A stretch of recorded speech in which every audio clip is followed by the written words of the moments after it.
ஒருவர் நமக்கு தீமை செய்தவர்களுக்கு பதிலாக நாம் நன்மை செய்கிறோம். ஆனால் அந்த நன்மை செய்யும்போது எவ்வளவு கஷ்டப்பட்டு அந்த நன்மை செய்வோம்.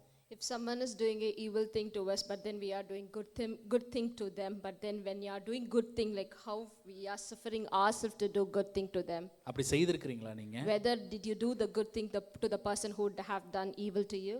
உங்களுக்கு தீமை செய்தவர்களுக்கு நீங்க நன்மை செய்திருக்கிறீங்களா? So whether you have done to the person who has done evil to you. அப்படி நன்மை செய்யும்போது உங்க இருதயம் எப்படி இருந்துச்சு? So when you do the good thing back to them, like how your heart was.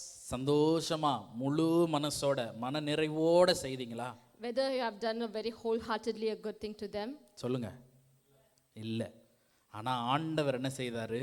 நம்ம பாவத்தை, நாம செய்த தீமையை அவர் நினைக்காதபடிக்கு தம்மையே பலியாக ஒப்பு கொடுத்தார். அவர்தான் நீங்களும் நானும் ஆராதிக்கிற தேவன். ஹல்லேலூயா.